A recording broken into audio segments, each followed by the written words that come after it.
Good evening, Pittsburgh Steelers fans. Welcome to another episode of Steelers Friday Night Six Pack. I am your host, as always, Tony Defio, and I thank you for joining me on this lovely fall evening in Pittsburgh or wherever you happen to be in Steeler Nation, whether it's in the U.S. or anywhere in the world. As we know, Steeler Nation is worldwide, so I hope you're having an incredible Friday night or Saturday morning or Sunday morning, whenever you happen to be watching or listening. And before I continue, I just would like to please encourage you to like and subscribe to our YouTube channel, where we bring you live shows each and every night, including this show, The Hangover, Scobro Show, The Preview, Know Your Enemy, Touchdown Under. We have post-game stuff after the Steeler games every Sunday or Monday or Thursday, whenever they happen to play. And, of course, you can catch all of those shows also live on Facebook. If you're watching me on Facebook right now, welcome. And you can catch all those shows after the fact, as I alluded to earlier, a day after the show, like a Saturday or a Sunday for this show, for example. And you can catch those on any audio platform of your choosing. And speaking of our audio-only platform, we have exclusive audio-only shows that you can listen to every week, including Let's Ride with Jeff Hartman, The Live Mic with Michael Beck, The Stat Geek with Dave Schofield, The War Room with Matty Peverall, From the Cutting Room Floor with Jeffrey Benedict, What Ian's Talking About. We have fantasy football stuff, all kinds of stuff. You won't be sorry. And so please check that out. And, of course, check out Behind the Steel Curtain, the website. You can visit that site daily if you want constant updates. We're always bringing you new articles each and every day. We have, obviously, breaking news. We have film breakdown. We have commentary. We have serious stuff, funny stuff, transactions, you name it. We're always bringing you stuff daily. So as I always say, it's the hardest working Steelers site on the internet, and in my opinion, it's the best Steelers site on the internet. So please check that out. And hello to everybody in the live chat. And for the second week in a row, Jared Devil was first. So welcome, Jared Devil. Clarence Washington, George Teston, Just Me, Brad Jewett, Sean Manahan, Steeler Chick 46, Ryan O'Toole. And that's it for now, I think. Yeah, I got everybody. All right. So let's talk about those Steelers. And you notice I'm talking very enthusiastically, which doesn't seem to be the state of the team or the fan base right now. It's a very, very subdued feeling after 3 games, or especially after their Week 3 debacle against the Bengals at Heinz Field. It was a wow, what a performance. That was one of the most lackluster performances I've seen from the Steelers in a long time, as far as I'm concerned. It just really seemed I don't want to agree with Tyler Boyd, the local kid who said that they gave up, because I don't know how you can tell if a team gives up. I think he was basing it on the fact that the Steelers dropped a bunch of passes in a row to end the game when it was already out of reach. But it didn't even seem like a very inspired performance. I'll say that much. And it was the same old story with the offense. You know, they could do very little over the first 30 minutes until the end of the first half, when they scored a touchdown on the little shovel pass from Ben Roethlisberger to the rookie tight end, Pat Freiermuth. And that tied the game at 7. And you thought, all right, here we go. Now they have the momentum. But what happens? Cincinnati marches right down the field, and literally in seconds. I think there were 37 seconds left or something like that when the Bengals got the ball back right before the half. And they marched it right down the field and retook the lead on a 34-yard touchdown pass from Joe Burrow to Jamar Chase. And a lot of people were blaming the horrible roughing the passer call on Melvin Ingram. There was no question it was a bad call. And that definitely gave the Bengals more premium or better field position. They went from the 32 to the 47. They're on 47. But, a good team should stop that. And even if you don't stop it, even if you don't stop that touchdown drive right there, it shouldn't ruin your whole game. And I think that was the sequence of events that turned the tide in Sunday's game. If there was any chance of Pittsburgh coming back to win or even taking control of the game after tying it, I think it all went out the window after that touchdown to Chase, and the Bengals took a 14-7 lead into the locker room, and they quickly expanded it to 10 right out of the gate because they had the second half kickoff, and then of course they put the finishing touches on it after Ben Roethlisberger's second interception set up another touchdown to Chase to make it 24-7, and that was pretty much it. The way this offense has been functioning over the last 3 games, and really going back to the second half of last year, you just didn't have any confidence. If you were a fan anyway, you probably didn't have any confidence that they were going to be able to score the necessary points to come back and win that game. So I don't know what to say about it, honestly. It's clearly the injuries on defense didn't help anything, because the Bengals, they took advantage of some turnovers, the 2 interceptions by Roethlisberger. Although the first one, I really wasn't. It's hard to call it an interception because it was really kind of like a fumble, because he was hit on the play, and he was hit 7 times, all told on Sunday. But still, the Bengals took advantage of 2 takeaways, and they scored 14 points, and that was ultimately the difference in the game, 14 points. But what am I trying to say? But the defense might not have been totally at fault for giving up the 24 points, but they didn't register a sack on Joe Burrow. The first time they haven't registered a sack in a game in 76 games. They didn't even hit him. They didn't even harass him all day, really. I mean, he had fabulous protection, and the Bengals were able to pass the ball. They didn't put up huge numbers, but they put up efficient numbers. They put up Burrow had a great, I think it was like 10 yards per attempt. So I mean, that's what you want from any quarterback. That's really an efficient day.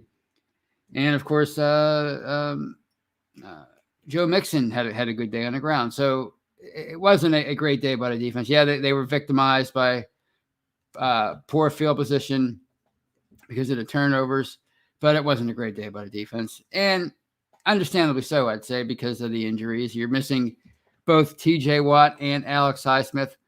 As I sat here last Friday talking about the injury situation with this team, I was holding out hope that Watt would play. I'm not sure it was Highsmith already listed as out.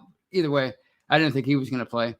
And to have your 2 starting outside linebackers out for that game, and to also have, obviously you're missing Tyson Alualu and Stephon Tuitt, to be missing so much from your front 7. I mean, so much talent from your front 7. It just, you needed the offense. If you're the Steelers, you needed the offense to lift your team up and to finally show some progress, show some life, for the first time really this year. I mean, they've showed it in spurts, usually at the end of a half or at the end of a game, but nothing consistent. Nothing consistent. What have they scored now? 4 touchdowns in 3 games, 4 offensive touchdowns. So you needed your offense to do something, and they just couldn't come through.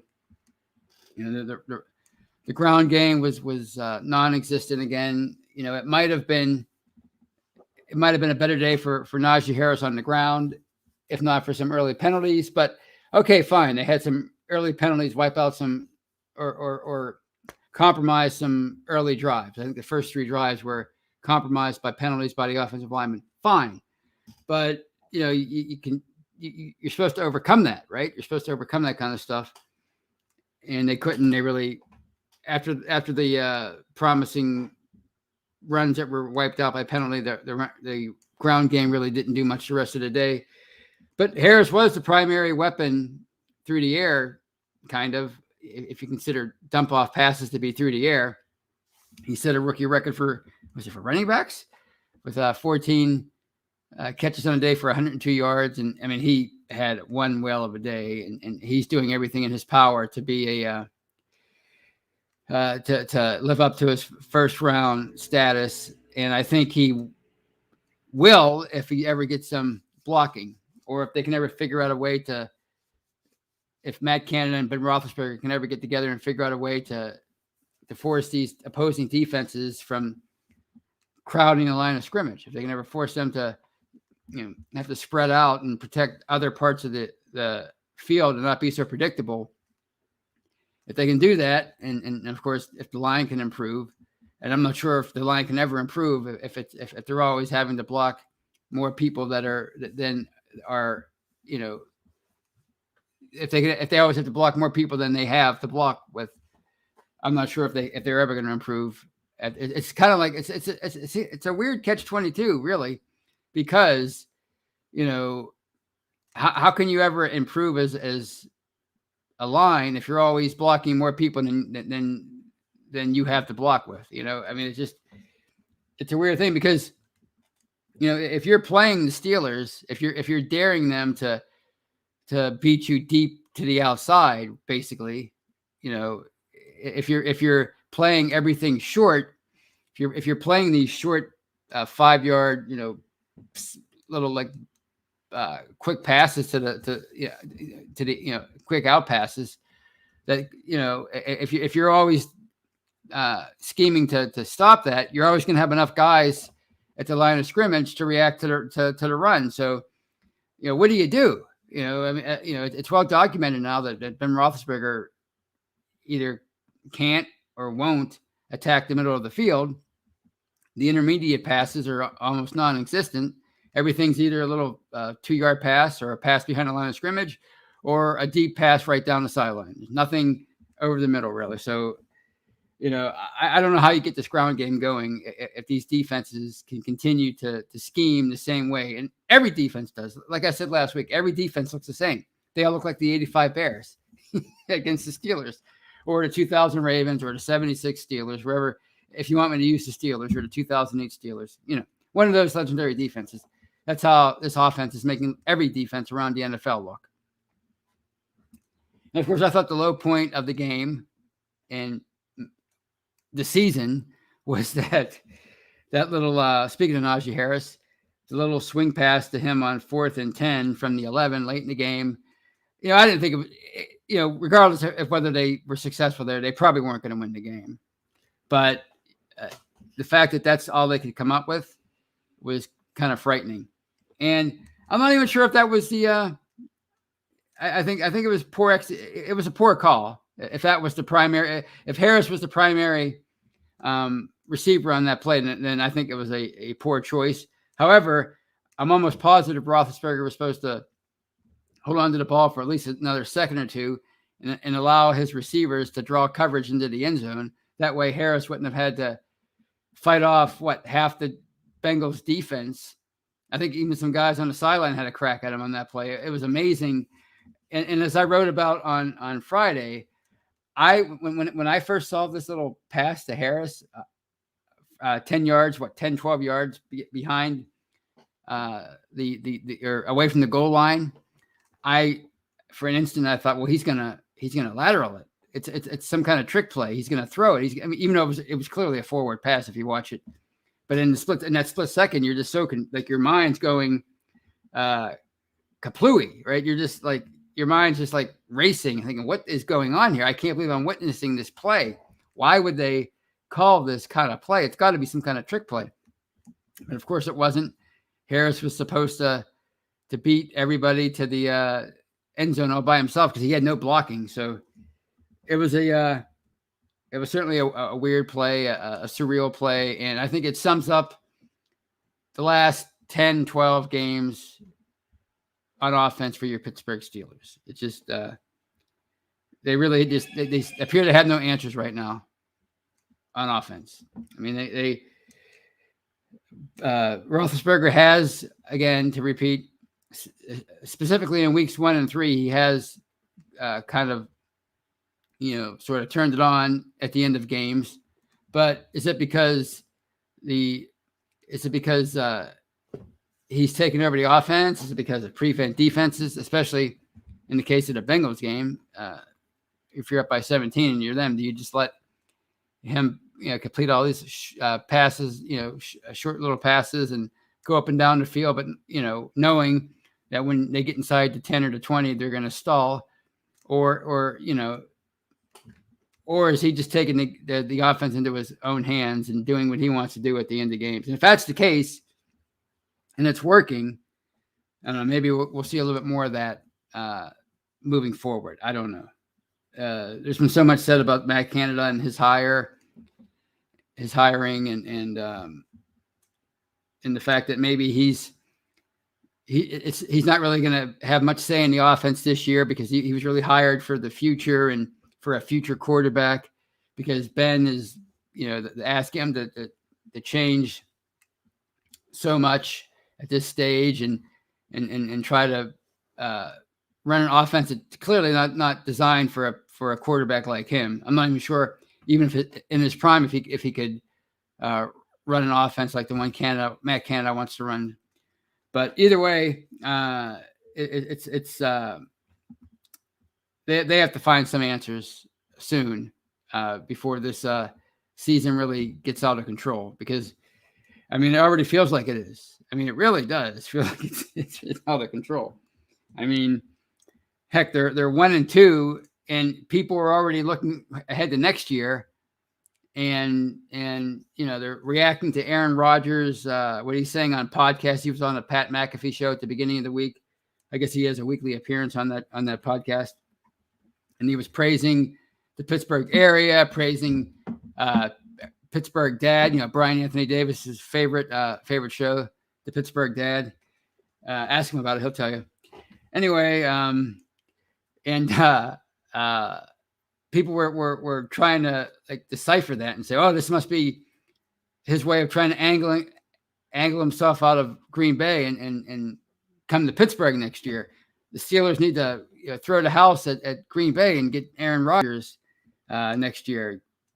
Couple first-round picks at least, that kind of thing." So that's where we're at right now. Is people are already, after 3 weeks, are already kind of giving up on the season.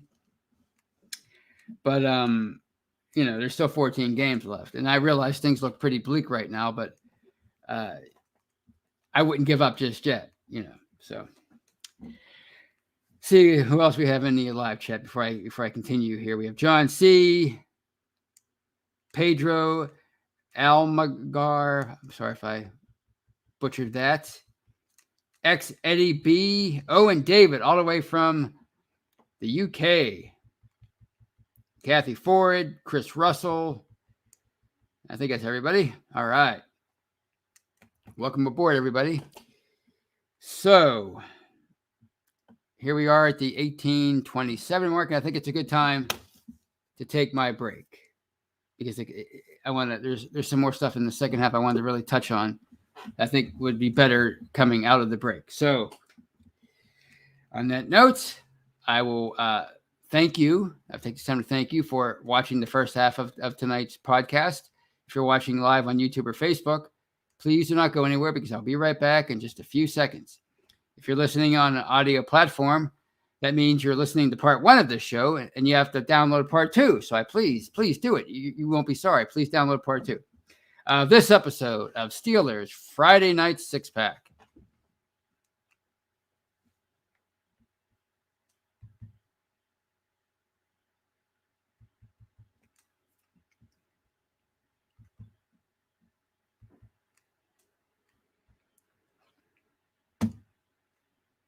And welcome back, everybody. Welcome back to part 2 of Steelers Friday Night Six Pack. I'm your host, as always, Tony Defio.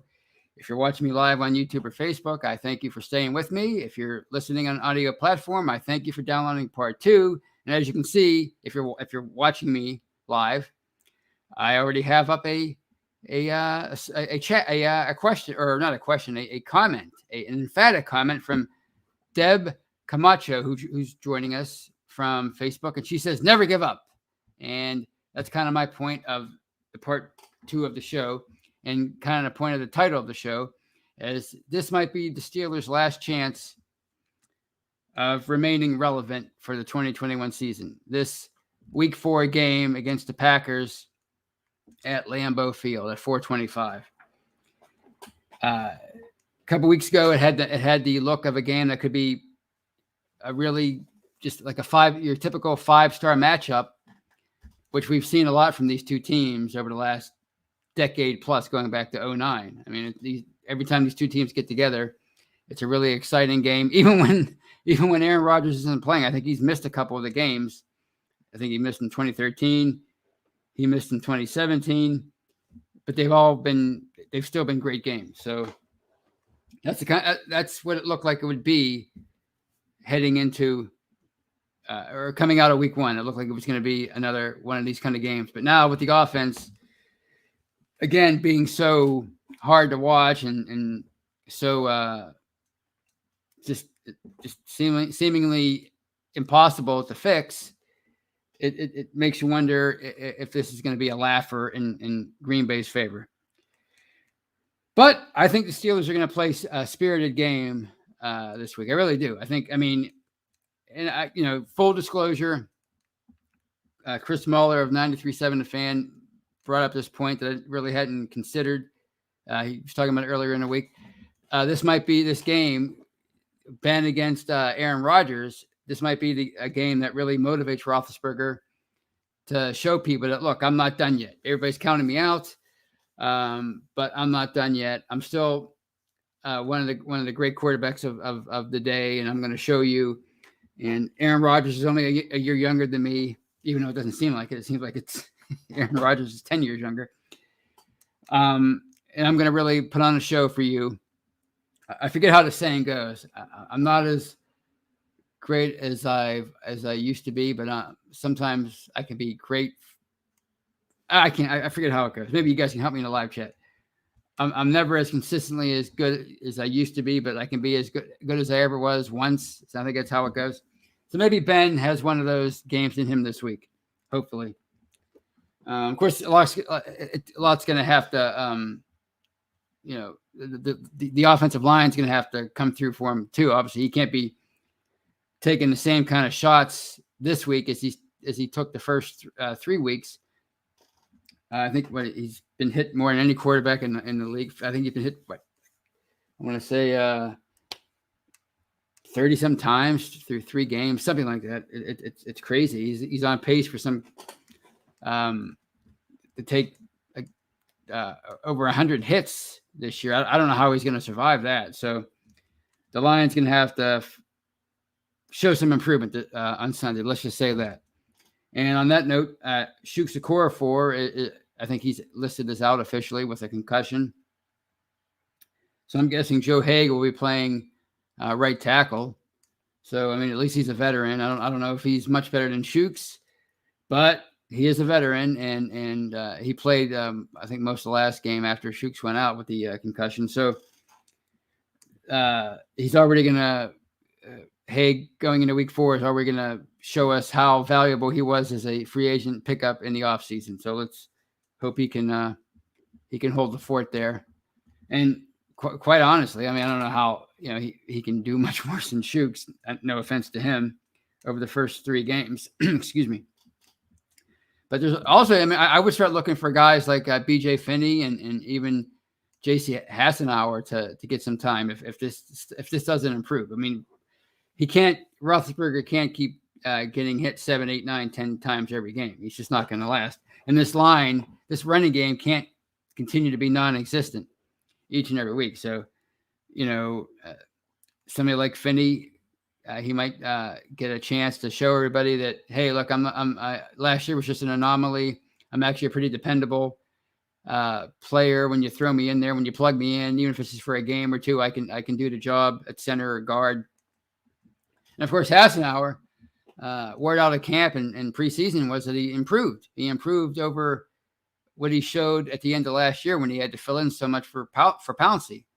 And, that's where, exposure and experience comes into play. The more experience you get, sometimes you can learn from that and get better. So maybe look for those guys to start getting shots in these games if this line doesn't improve. I'm still excited about Kendrick Green as the center, but let's face it, he's having his problems, especially when it comes to being pushed back into Roethlisberger's face. Excuse me. He's one heck of an athlete. You see it in those rare occasions when there's something good developing downfield usually with Harris, and you see players like Green leading the way. I mean, he's so athletic. He's Marquise Pouncey 10 years ago. That's how Pouncey used to really look in his heyday. But when it comes to straight up blocking, he's got a lot of improvement to do. So that might, when you're trying to salvage your season, you have to decide between, all right, do we keep these rookies in here and let them take their lumps, or do we make a change, even if it's just for now, so we can maybe try to improve things in the moment and get this offense on track and win some games. And the way the Steelers usually operate is they want to win. They always want to be competitive. They always want to be in it. So I wouldn't be surprised if we saw those guys in there, to repeat myself. As far as the Packers and what the Steelers defense has to do, TJ Watt is, again, he's expected to play, and so is Alex Highsmith. They both participated fully on. Did I mention that in the first half of the show? If I didn't, they are both expected to play on Sunday. In fact, Watt said he was good to go. So that's a big step. Getting your two starting outside linebackers, especially Watt, arguably the greatest defensive player in the NFL right now, getting him in there. I mean, as I wrote about on, I guess it was Wednesday, he's the new face of the franchise. He's the new, most indispensable player on the team. I think it's been shown over the last 6 quarters since he went out. That defense looks totally different.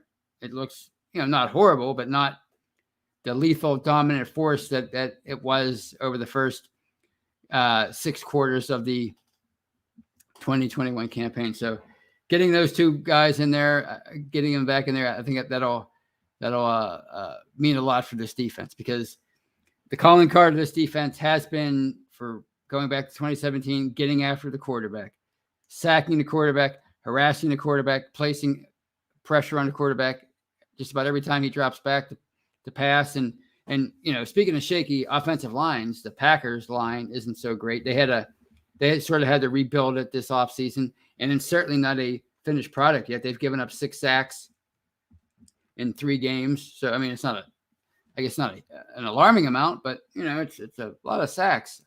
Actually, I take that back, because that'd be like 32 sacks, which isn't actually not a lot for Aaron Rodgers. He's usually taking 40, 50 sacks a year. So, but still, it's not a great line. So this might be one area where the Steelers can kind of take control of this game, like they've done in the recent past, and that's dominate the line of scrimmage on defense and maybe create some opportunities for the offense with a strip sack or interception. We'll see. I mean, the Packers, Aaron Rodgers is fantastic. He's the reigning NFL MVP, and he looks, as I said earlier, he looks way younger than Roethlisberger does, even though they're only a year apart, and he's still playing at a really high level.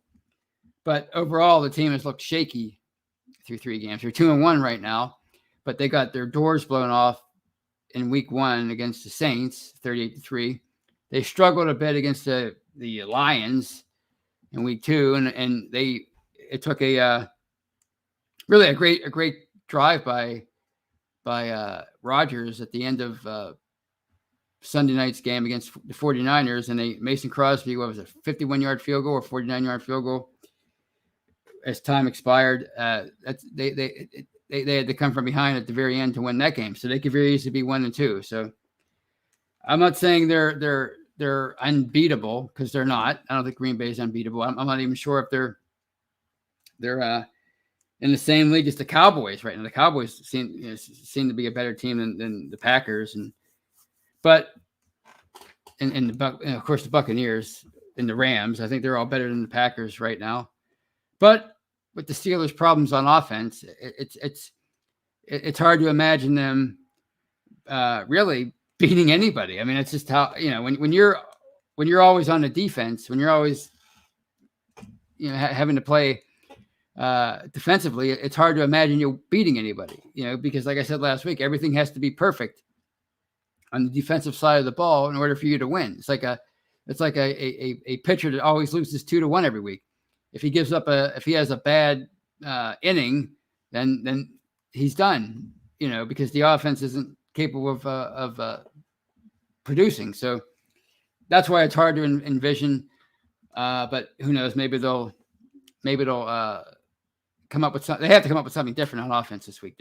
There's whatever it takes. That's what I say. If it requires maybe putting the offense back in Ben's hands for a little bit, letting him do what he's comfortable with, then maybe that's what they have to do for now, because he's probably not going to be back next year.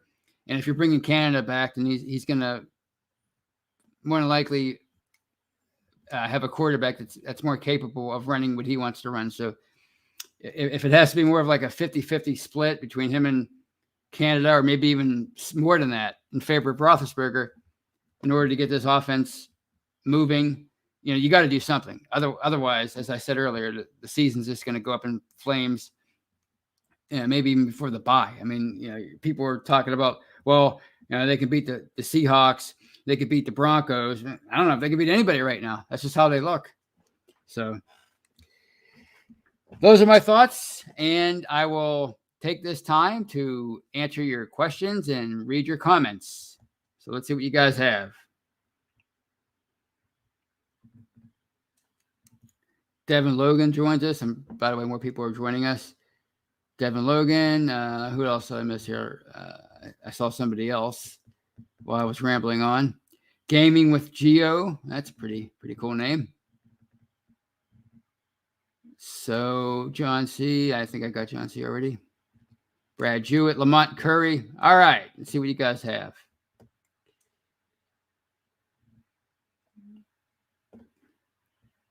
And Owen David says, of my crew named the Def Squad, that's you guys, you're the Def Squad. We need t-shirts. Well, I'll have to put in a word with either Brian Anthony Davis or Jeff Hartman or Dave Schofield, somebody, one of the higher ups that goes up the chain. I'll let them know that we need t-shirts. But, it's probably going to come at a cost as far as shipping and handling, just let you know. Here's one from Steeler Chick 46, and she says, I saw something today that Ben had been injured 24 different places on his body while playing for the Steelers. Well, that is certainly easy to believe when you've taken into account the pounding he's taken through so much of his career. And that was one of the reasons why Art II said he had to tweak his game about a decade ago. And he did. And, of course, that coincided with the line getting better and the hiring of Mike Munchak and the hiring of Todd Haley, who was pretty insistent upon him getting rid of the football. But yeah, he's definitely taken a share of hits during his career, and he's suffered just about every injury imaginable, except for like a torn ACL, knock on wood. So I certainly believe that one. Anthony Picano, who also joins us, welcome, Anthony. The Steelers have no line. They're going to lose. Wow. I have been a Steeler fan since the 1970s. Well, you certainly have you've certainly seen a lot of football. I hope you're wrong, but I wouldn't be surprised if they did lose. But I just, I don't know. X Eddie asks, what type of changes for the offense are you predicting, Tony? Well, like I said, I think Ben's gonna get more of his menu from last year in the recent years with Haley and Fichtner, something he's more comfortable with, something that he can maybe even the receivers. I mean, they might be more familiar with that stuff because they've played in it too the last few years. At least most of them have. That and perhaps I don't know. I'm no expert on X's and O's and schemes, but I know something that has slowed Steelers defenses down in the past, or at least back when Dick LeBeau was running a 3-4 zone blitz, and the opposing offenses would often spread them out. I don't know. Maybe that something like that can work. I don't know. Guys like KT Smith and Michael Beck and Dave Schofield and of course Jeffrey Benedict, those guys that really know their X's and O's, they might be able to answer that. But if you're spreading these defenses out to where they can't crowd the line of scrimmage, maybe that's a way to open up things for the running game. It certainly worked against the Steelers in the past, and that might make it easier for you to do these quick passes. I mean, if you spread I don't know. Those are the kind of things. The thing I'm predicting the most though is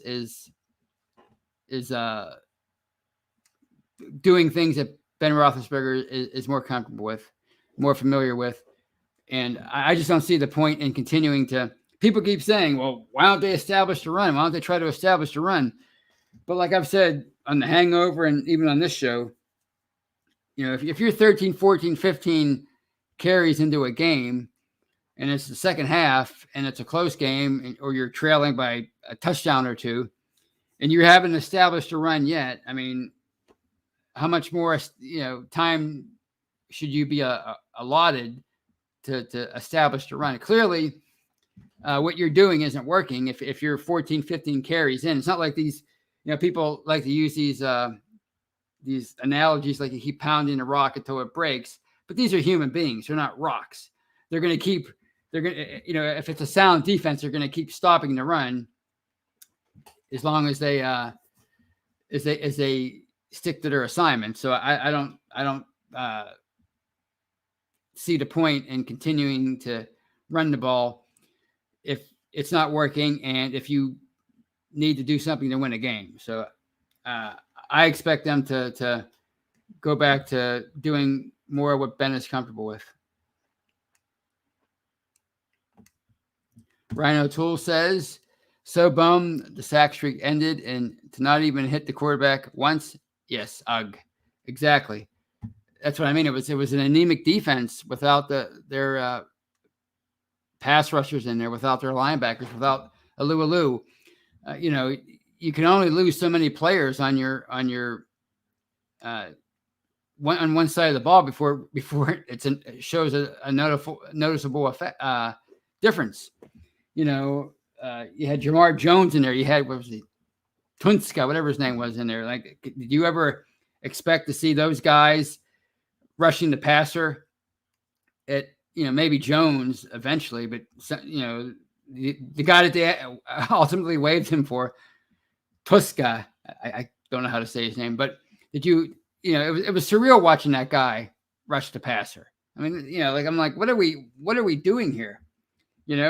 Obviously it was injury related. That's why they had to do it. But I'm like, man, things are really bad when you're hoping that this guy, whoever he is, I think he's number 48, when you're hoping that he can make a play for you, for your defense. Wow. So yeah, that's the calling card of their team the last 3 or 4 years. That's the strength of their team is getting after the passer. That's their signature. And if they can't do that, then they're not capable of winning many games because that's, where the money is on this team now. It's on defense.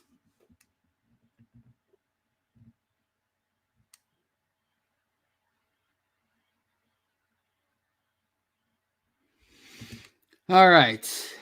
What else we have here?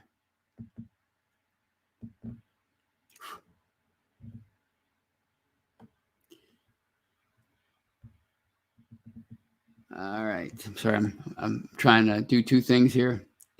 I thought I saw a good question. You're not supposed to have too much downtime on live radio, Tony. What's wrong with you?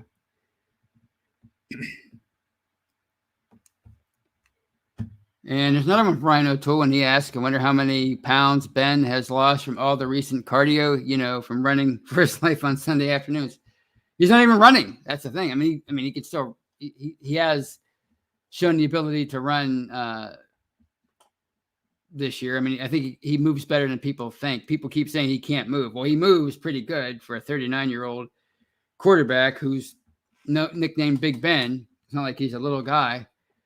But he really hasn't had a chance to run for his life all that much because the protection's been breaking down so fast, or at least he thinks it's going to break down, and that's why he's getting rid of the football so fast. And I think that was the problem last year. Actually, I know it was. Everybody knows it was. And I think he can still move pretty well, but at this stage of his career, I don't think he wants to have to be the player that he was when he was 25, 26, 28, even 30 years old, where he was, Terrell Suggs was hanging on his back, and Haloti Noda was breaking his nose, and he was still able to finish the playoff. I mean, he doesn't want to be that guy anymore, and I don't blame him. It's like Rocky III when Rocky was trying to convince Mickey to train him one more time for Clubber Lang, and Clubber didn't want to do it because he didn't want Rocky to take any more punishment. And he said, hey, look, 5 years ago, 10 years ago, you were supernatural, and Apollo Creed just beat you up for 15 rounds, and you kept fighting back. But then you got domesticated, you got married, and you had a kid, and you lost that eye of the tiger. I'm not saying Ben's lost the eye of the tiger, but maybe he has. When it comes to that, I'm not saying he doesn't want to compete, but when it comes to wanting to do the things that he used to do, and maybe he doesn't want to do it because he knows he can't do it anymore. So, yeah, I don't know. I mean, people want the guy to be in shape, and he is in shape, but you can only you can only do so much at that age to keep the essence of what makes you truly special. And I think we saw in the preseason that there's still all that there. His ability to move around a little bit and throw on a run and even maybe shake off a tackler or two, but he can't be expected to do that every time he drops back to pass. There has to be a point where you can form a nice pocket for him on a regular basis, and not just a few times in a game. I mean, it can't. The pocket can't be, the protection can't be breaking down each and every time he steps back or he drops back to pass. Sean Manahan says of the Steelers' possible strategy, spread the field out and motion Najee to take the handoffs. I mean, that's one option. You can't do it on every play, of course, but I think Harris is going to be a special player. So the more they can get him involved in the action, the better. And isn't it funny? People spend so much time, and they did this past offseason. They spent so much time wondering who was going to be the second string back, running back, the third string running back. Would they keep 3? Would they keep 4? And Harris is essentially Le'Veon Bell. He's played in 98% of the snaps. He hardly ever comes off the field. And I knew he was going to be that kind of running back. I knew it because, that's just what Mike Tomlin likes to do. The whole running back by committee thing just does not. It's not something that Mike Tomlin subscribes to. He never has, and he looks like he never will, because he's this deep in his career, and it's still a thing. And if ever there was a year where you needed to get your rookie running back a few breathers on the sideline and to protect him from the punishment he's taking, it's this year, because Najee Harris is really taking some punishment. We're talking about Big Ben and the punishment he's taking. Harris, and I know it's the nature of the position, it's the job description to get pounded every game, but man, what a baptism by fire for him. But he looks good. I mean, he looks like he just needs the line to gel, or whatever for him to be an all-pro type running back. He looks like he has that kind of talent. So it's hard to argue. I know people want to argue about that. They should have drafted a lineman instead. But I get the feeling when Harris does come into his own and comes into his prime, he's going to make that first round pick seem like the right one.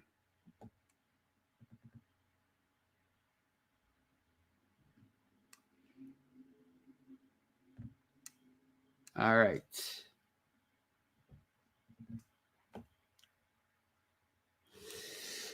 All right. What else we have here?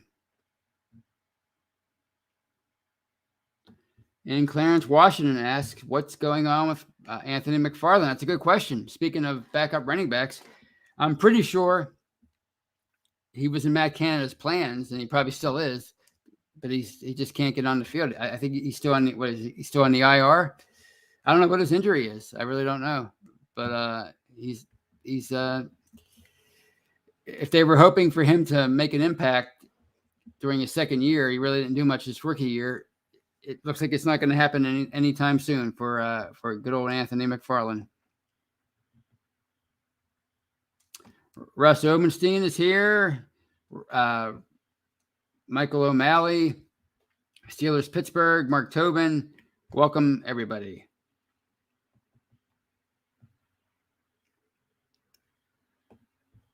And yeah, Mark Tobin asked, why hasn't Ballage seen carries? And that's because Najee Harris is a 3-down back. I mean, we see how awesome he is catching a football out of the backfield and how dangerous he can be and how valuable he can be. And the one touchdown they had against the Raiders was a pass to Harris out of the backfield. I mean, he's clearly going to be used a lot like Bell as far as a dual threat. The only thing that they have to figure out now is the way to get him going on the ground. And obviously the only way you're really going to do that is to improve the blocking.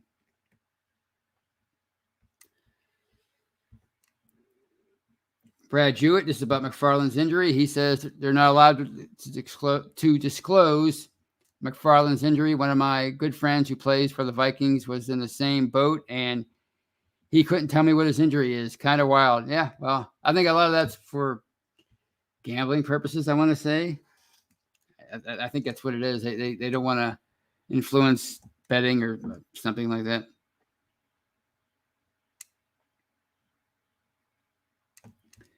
Steeler Chick 46 asks, how many games have the Steelers failed to score on the opening drive? Oh, they said it on Sunday. I can't remember, but it's a lot.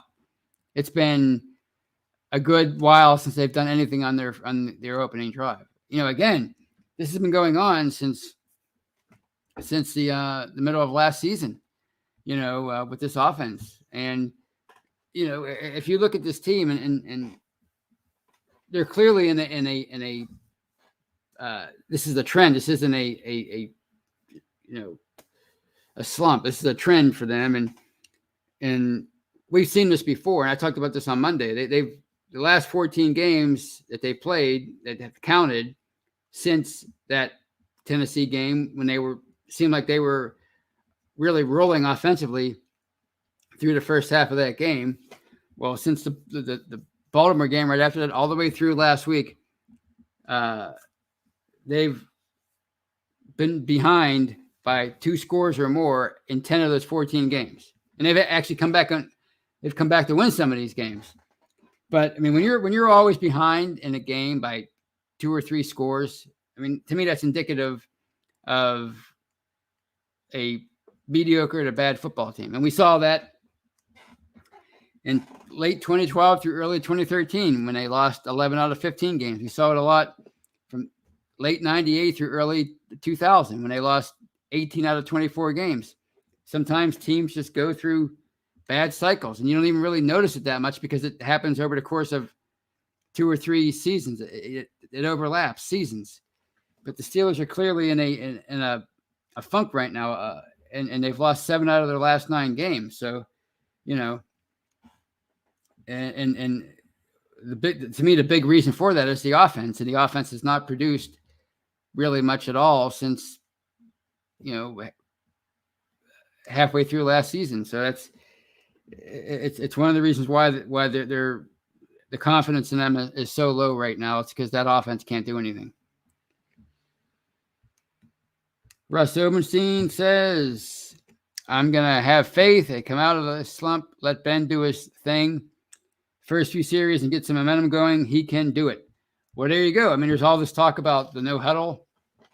Why don't they try more of that? I mean, how different can the no huddle be from Randy Fichtner to Matt Canada? I mean, it can't be that. I mean, I'm sure the terminology is different, but how much different is it really?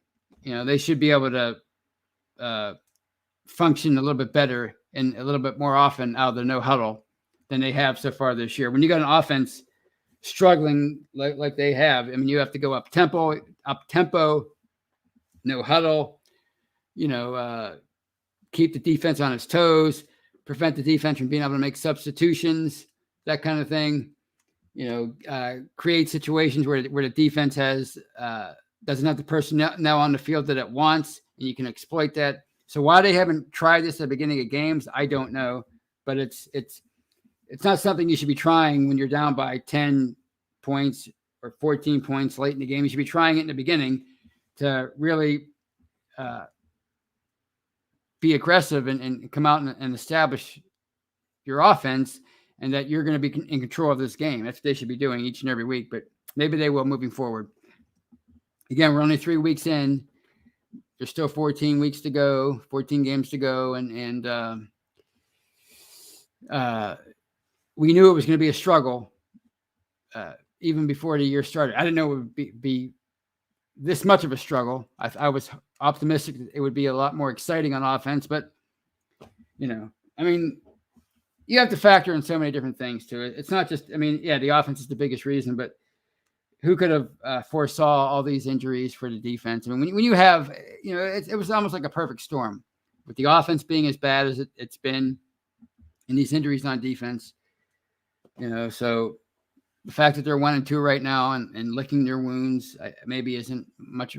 It's not a shock, that's for sure, but maybe because they're getting healthy again, and I think Chase Claypool might be the only one who may not play of the players that were listed other than Shooks, the major players, I should say. Maybe that'll help them get things back on track. So on that note, at the 9:53 mark, or just 9:53 p.m., I should say, it's the 52:56 mark, I will say good night, and I hope you guys have a nice weekend, a great weekend. I hope you enjoyed the game. I hope it's an enjoyable game. I hope it's an exciting game. And when I say exciting, the Steelers win, of course, and we're all feeling a lot better about things moving forward, because if they can find a way to win this game, then I think it changes the narrative a bit. It changes the outlook. It changes the perspective of a lot of people, including the players, the coaches, and the fans. So if you would tell me that, all right, you lose TJ Watt for a game and a half, you have all these injuries, you're dealing with an anemic offense yet again, and yet you somehow survive all that to start the season 2-2, I think I would take it. I don't think anybody would have thought that the 2 wins would come against Buffalo and Green Bay, and the 2 losses would come at home to the Raiders and the Bengals, if that happens, I should say. But I think you would still take that 2-2 record. So until I talk to you again on Monday, hopefully it's a happy hangover with Brian and Shannon White. I hope you have a great weekend, and until next time, go Steelers.